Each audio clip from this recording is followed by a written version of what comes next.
The noon heat presses against the forward operating base in Kuwait and turns the concrete into a wavering mirror. Generators rumble in a steady line, and the IDF speakers sit high on the T-walls like watchful eyes. Inside the Tactical Operations Center, air tastes like dust and coffee. Radio static hangs in the room and blends with the shimmer outside. Staff Sergeant Avery Ash Bennett of the United States Air Force sits at a narrow console and keeps her posture easy and neutral. She once served as a Tactical Air Control Party member and held full Joint Terminal Attack Controller qualification. A medical profile moved her to administrative duty. The old rhythm still lives in her hands, even when the task is paperwork. Around her, a few junior officers hurry past and forget to make eye contact. The label follows her like a shadow and says she is just the paperwork sergeant. Orders for the day are simple and strict. Stay in the Tactical Operations Center. Do administrative work only. And do not control aircraft today. The room runs on checklists and whiteboard ink. Chain of command is clear, and every decision climbs a proper ladder. Approval for any danger close strike belongs to the ground force commander and must carry initials that are recorded without error. The pace plan and net control are assigned to other names on the roster. Bennett keeps a folded 9-line card taped inside her notebook, and the edges are soft from years of use. The card stays closed. Yet the pattern is present in her mind, like muscle memory. Static murmurs at her shoulder and feels almost musical. Heat outside fakes a mirage, while competence inside remains plain and real. She scans the airspace board without slowing her typing. A 10 cockpit, a 10C sits on call with 30mm and GBU 38. And an F-16C can divert if needed. An AH-64 Apache is reported low near a main supply route. She pairs those facts with a quiet reminder to herself about altitude blocks and holding patterns. Routine flows through the afternoon like a narrow river. She marks a shift note at 2:30 p.m. and files a status update. She keeps her language clean and brief and never reaches beyond the lane that was assigned. Breath in for a count and out for a count, and let the process set the pace. Outside the glass, sunlight flickers on the hard stand.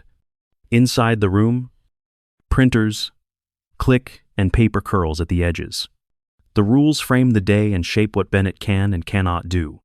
The line is drawn in simple terms, and she stands on the safe side of it. Steady and quiet, waiting for whatever comes next. Fingers move with an easy rhythm across the console. Bennett checks, radio, fills, and sees a small drift in crypto time. She notes it with a pencil mark and breathes in for a 4 count. The air feels dry and steady in her lungs. She rewrites the pace plan on a sticky strip and sets it near the screen. Primary SATCOM stays on, but flagged for delay. Alternate VHF SINGARS is clear and ready for traffic. Contingency HF begins a slow scan, while emergency Iridium sits powered and hot. The airspace board waits on the wall like a quiet map. Bennett reviews airspace control measures and sketches a held idea in her notebook. RAS Viper, surface to 2,500 feet. AGL suits the AH-64 Apache. A cast stack from 10 to 12,000 feet. MSL fits the A-10C and F-16C on an east-to-west wheel. Her hand rests on a folded 9-line card taped into the notebook. The paper is thin at the corners from years of sweat and sun. The card stays closed, but the pattern clicks alive in her head. She tracks call signs by memory and keeps her face calm. A 10 cockpit, a 10C, shows playtime with 30mm and GBU 38. The F-16C can divert if the stack needs depth. She writes the numbers once and circles the limits for fuel and weapons. It is a simple grid of facts that make sense to her eyes. The map view shifts, and she runs a quiet MGRS drill.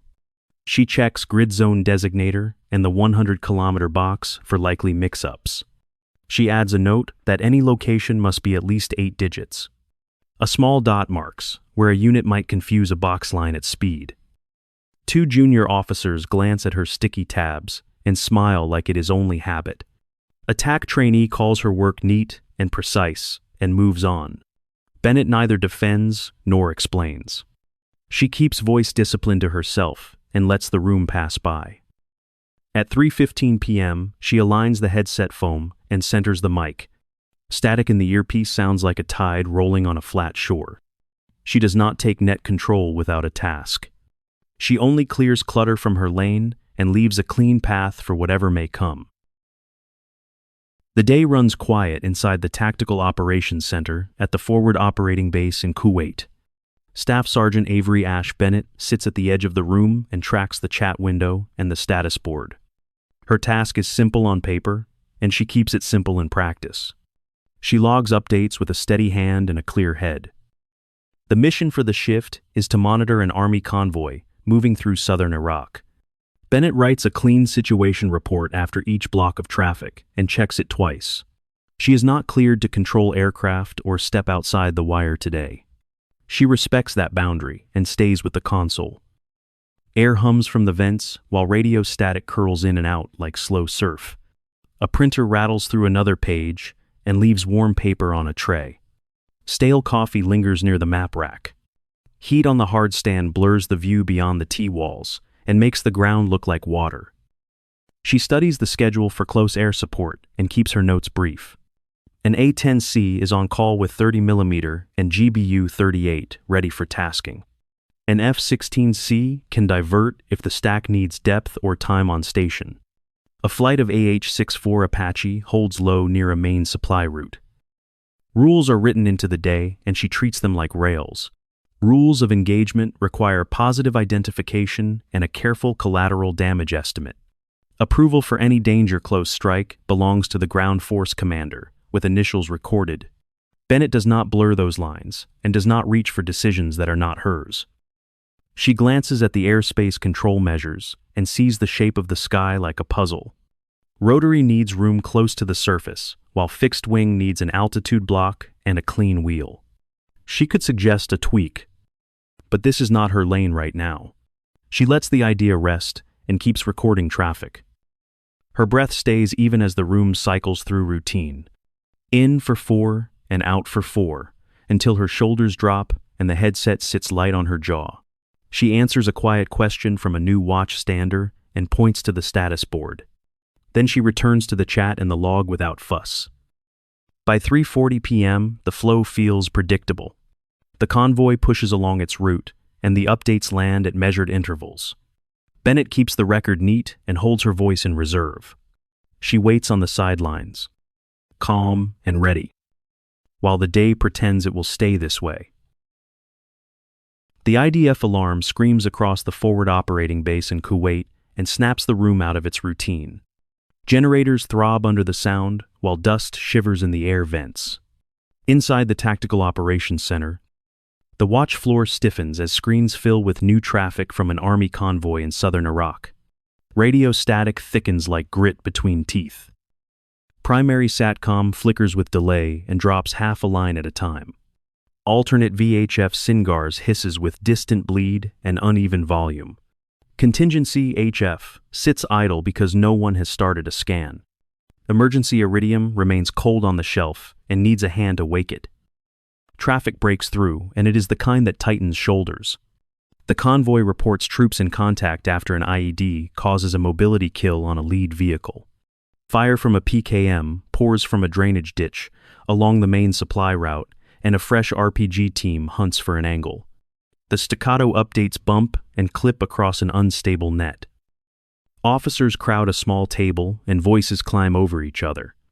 Rules of engagement need clean, positive identification and a real collateral damage estimate. Yet no one has published clear airspace control measures. Army Aviation wants an AH-64 Apache down in the weeds for a short gun run with the M230 or a quick AGM-114. An A-10C is inbound on call, and an F-16C can divert. But no altitude blocks exist, and no restricted operating zone is posted. A burst of coordinates arrives, and then another that does not match. A ground element reads, a military grid reference system location, with a wrong grid zone designator or the wrong 100-kilometer box. Friendlies are reported within 300 meters, and the numbers now carry the shape of a fatal mistake. Crosstalk increases, and no single voice takes the net to force a read back. Bennett keeps her lane even as the room shakes with urgency. She updates the situation report, taps the time on station timeline for the A10C, and slides a finger along the expected stack window for the F16C. The headset sits on her neck while she listens for structure that never arrives. She writes what she hears and will not push past the authority she was given. The IDF alarm cycles again, and a few people step toward the bunker drill route. Static swells until it sounds like weather outside a thin door. On the primary and the alternate, units transmit at the same time and drown each other. The plan unravels in the noise, and for a long beat there is no one to shape the airspace or the words. The room breathes unevenly, and Bennett keeps hers steady. She opens the HF set and starts a clean scan. Eyes moving left to right. The Iridium handset chirps to life and shows a ready screen. Her fingers smooth a line of sticky notes along the console edge with the pace plan written clear. Primary SATCOM marked as primary with caution for delay. Alternate VHF SINGARS marked green for traffic. Contingency HF actively scanning. Emergency Iridium powered and checked with a brief call test at 2:40 p.m. A junior watchstander freezes near the doorway and looks lost. Bennett reaches without hurry and guides the kid behind the blast panel in line with the standard operating procedure. Her other hand keeps typing a situation report that matches the traffic word for word. She closes the log entry and tags the update for the battle captain. She works the 4-count breath that never fails her. In for 4. Hold for 4. Out for 4. Hold for 4. Then repeat until the heart falls in line. The rhythm cuts a path through the noise and keeps the hands precise. Procedures feel like armor, and she wears them well. Her eyes track the time on station timeline for the A10C and the F16C. The A10C still has playtime, with 30mm and GBU 38. The F16C can divert in a few minutes if the stack needs depth. AH-64 Apache sits low inside the mental shape of a ROS that fits surface to 2,500 feet AGL. She hears the net slip toward chaos and times her voice between two transmissions. Break. Break lands like a metronome click, and then brevity only follows as a gentle nudge. The words fall short of taking over and simply ask for one at a time. Crosstalk eases for a breath, and the log becomes readable again. Bennett stays in her assigned lane and resists the pull to step further. She straightens the pace note one more time and writes a reminder to verify readbacks when they come. The radio static softens into a controllable hum. She leaves a tidy footprint in a messy hour and waits for the next decision that belongs to her. The room tips from loud to leaderless in a breath. The watch officer bolts for the bunker drill route and leaves the headset resting on the console. Static swells and stacks on itself until words lose their edges. Bennett feels the moment narrow and understands that silence will cost lives. She slides the headset on and centers the mic. Primary SATCOM is unstable and carries a half beat of lag that smears updates. Alternate VHF SINGARS reads green and clear enough to carry control. Contingency HF is already scanning, while emergency Iridium sits ready for a last line. Her breath finds the 4-count and brings the cadence back. She lays out the pace plan in plain terms and anchors each net with a simple purpose. She confirms that alternate will carry command traffic until primary steadies. The room hears a steady rhythm and answers with shorter transmissions. Airspace needs walls before the aircraft can help. Bennett establishes ROS Viper from the surface to 2,500 feet AGL for AH-64 Apache to work low. She posts a CAS stack from 10 to 12,000 feet MSL on an east to west wheel for a 10C and F-16C. Altitude blocks separate rotary and fixed wing and stop the team from stepping on each other. The convoy reports enemy movement and a fresh RPG team hunting for a flank. Friendly elements sit close enough to raise a danger close flag. Bennett shifts to Type 2 control with eyes on the responsibility lane. She calls for ground force commander authorization and records the initials in the log at 3:05 p.m. Readbacks become the guardrail that keeps the action safe. Aircrews confirm restrictions and timing, while Bennett pins each item with a calm reply. The net tightens into a single line of effort that anyone can follow. The wildfire feeling eases without crushing the urgency. Nothing about her words breaks the chain of command. Every call sits inside the rules that the unit already lives by. Her notes capture who spoke, what was authorized. And when it was said, the headset becomes the line between panic and control. And she holds that line without a wasted motion. Bennett tightens the net with a calm breath and clear cadence. She sets the rule with brevity only and one at a time. Ra's Viper is confirmed from the surface to 2,500 feet AGL for AH-64 Apache to work low. A 10C and F-16C take a close air support stack from 10 to 12,000 feet MSL on an east to west wheel. A 10C checks in with playtime, 30 mm, and GBU, 38. The pilot states sensor status and fuel in simple numbers. F-16C reports divert, available with GBU 38 and GBU 12. Apache flight is on station low with M230 ready and AGM 114 held for positive identification. Bennett shifts the room into Type 2 control. She frames the geometry and notes final attack headings between 080 and 120 to protect the convoy. She points rotary to hold east inside Ra's Viper and fixed wing to hold the wheel. The pieces stop bumping and begin to move like one plan. She builds a 9-line that reads smooth and strict.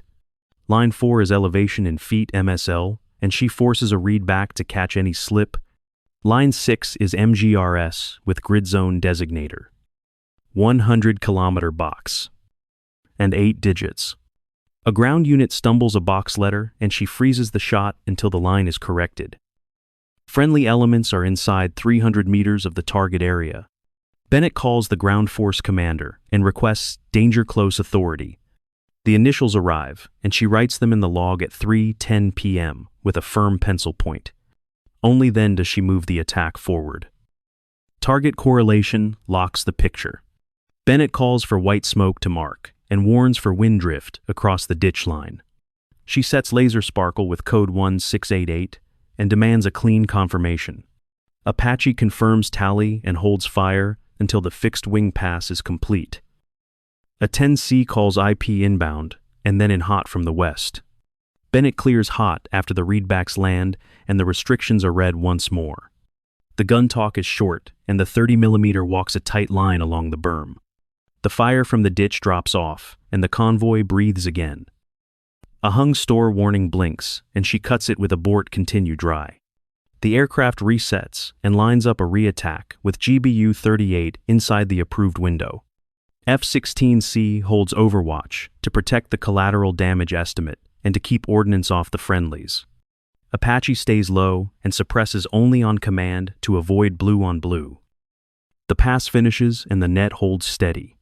Bennett pushes battle damage assessment that is simple and clean. Vehicle neutralized. 2 enemy killed in action. Friendlies green. Static falls away and becomes cadence. And the room takes in the skill that had been sitting in plain sight. The room settles into a workable rhythm, and Bennett leans into it with quiet authority. She rewrites the pace plan in thick letters and pins it to the board, where every eye can find it. Primary VHF SINGARs. Alternate SATCOM. Contingency HF. Emergency Iridium. Each word is simple, and everyone can read it back without pause. She moves to the airspace board and draws clean lines. Ra's Viper runs from the surface to 2,500 feet, AGL for AH-64, Apache to work low without crowding anyone. The close air support stack holds from 10,000 to 12,000 feet MSL for A-10C and F-16C on an east to west wheel. Final attack heading sits between 080 and 120 to keep the convoy inside the safe fan. The map operator waits for direction, and Bennett gives it in 3 steps. Update the Ra's boundary. Mark the wheel. Altitudes. Post the heading restriction near the legend so no one misses it. Pens move, and the board turns from clutter into a simple plan that fits the sky. Army Aviation checks position, and she keeps them steady. Hold east inside ROZ Viper and keep M230 on suppress only when ordered. Save AGM 114 for targets with positive identification. The cues are short and the readbacks are even shorter, which is exactly what the net needs. She turns to the ground side and keeps the same pace. Pop smoke on the call and confirm the color before anyone slews a sensor. If light fades later, shift to infrared strobe for friendly location. Then confirm again.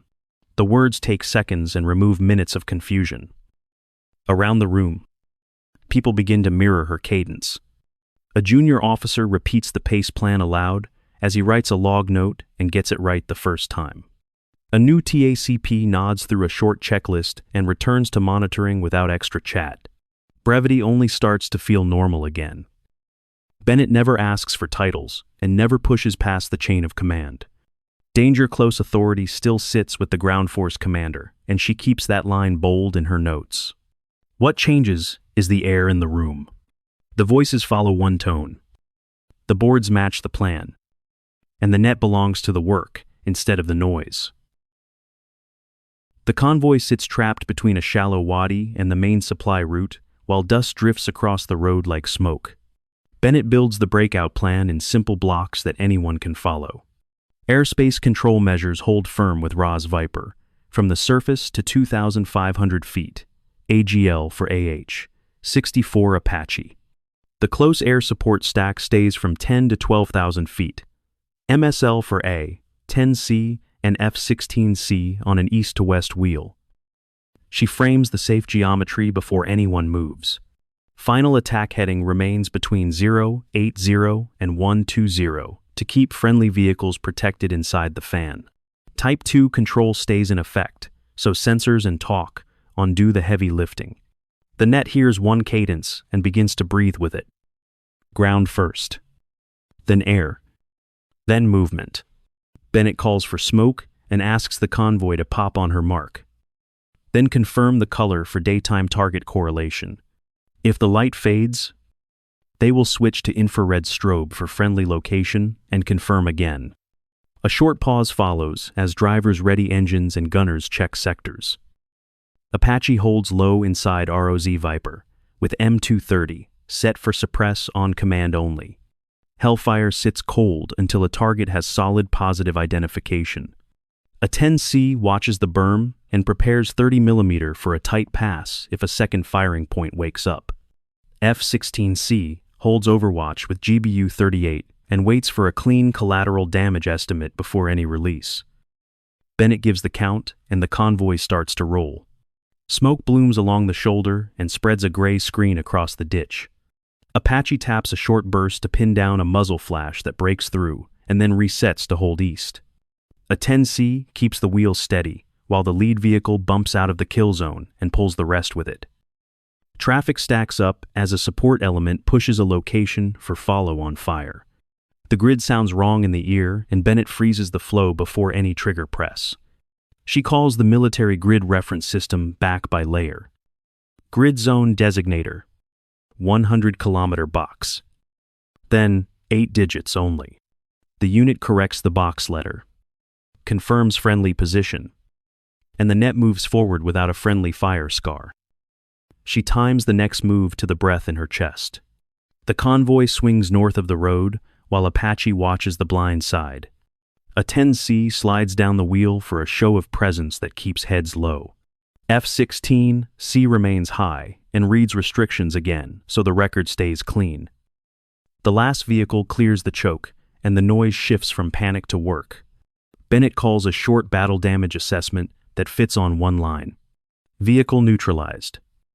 Enemy fire suppressed. Friendlies green. Static thins to a soft hiss as the formation pushes past the danger and the net returns to discipline.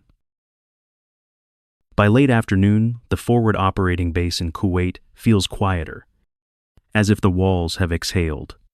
The IDF alarm is silent, and the generators return to a steady hum. Inside the Tactical Operations Center, the nets settle into a calm cadence. Static sounds less like a storm and more like a slow tide against a pier. Bennett files the short battle damage assessment and keeps the language clean. Vehicle neutralized. Enemy fire suppressed. Friendlies green. The CASVAC line is marked, not required, and the watch floor loosens by a notch. People begin to gather near her console with notebooks open. They ask for logs, timestamps, and the critical readbacks that tied the fight together. Bennett scrolls through the entries and points to the lines that matter. Danger Close Authority is highlighted with the Ground Force Commander initials. Recorded at 3:10 p.m. and cross-referenced against the aircrew confirmations. The room takes in what had just happened without ceremony. A captain nods as the timeline lines up with the air picture. And a young TACP traces the sequence of Type 2 control from the first call to the last clearance. Bennett explains only what the record requires and lets the paper speak. The chain of command remains visible in every line. Someone asks how she holds her voice so even. Bennett answers with simple words about breath, checklists, and staying in the lane. She mentions a past life as a tactical air control party member with full joint terminal attack controller qualification.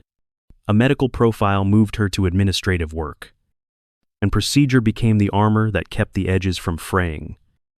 Recognition arrives in the modest way the military prefers. The battle captain writes that Bennett acted as ad hoc net lead during a confirmed emergency, within authority and with proper readbacks. The after-action note recommends she lead internal training on pace planning, CAS scripting, radio discipline, and airspace control measures. It is not a parade, but it is the right kind of credit. The light on the hard stand shifts and turns the concrete into a dim mirror. Bennett peels the old 9-line card from her notebook and slides it into a fresh laminate sleeve. The paper looks almost new again, edges sealed and ready. The radio static in her headset now sounds like a slow, even breath. She checks the clock at 5:20 p.m. and closes the final log entry. The board is clean. The markers are capped, and the headset rests neatly on its hook. She tucks the laminated card back into the notebook and clears the desk of loose notes. Then she steps out of the room with quiet posture and leaves the day as orderly as she found it. When you think back on the Tactical Operations Center in Kuwait, remember how discipline and procedure pulled a convoy in southern Iraq out of real danger. Orders set the lanes. Instincts filled the gaps. And lives were saved when the two met in the middle. The hard question is simple. When the next hard minute comes, do you lean on orders? Or do you trust instinct shaped by training? The right answer lives in the balance. Pair gut feeling with the right process, the right authority, and clean communication. Danger close only happens with the ground force commander and recorded initials. Then it moves forward with confirmed readbacks. Courage is not a shortcut. It is staying calm while you follow the path that keeps everyone safe. I would love to hear your story if you have ever been dismissed, then proved your worth with skill and steady work. Tell the community how voice discipline kept a net from breaking when everyone started to talk at once. Share how pace planning gave your team a way to keep moving when a primary channel failed. Show how you held order when information tried to come apart. If this quiet professional story spoke to you, like, share, and subscribe so we can build more of them together. We will always respect operational security. So, please avoid posting locations, frequencies, or sensitive techniques that do not belong in public. Next time we will walk through a clear 9-line, safe target correlation, and practical lessons from airspace deconfliction between rotary and fixed wing. Thanks for being here, and for adding your voice to a conversation that values skill, humility, and the team.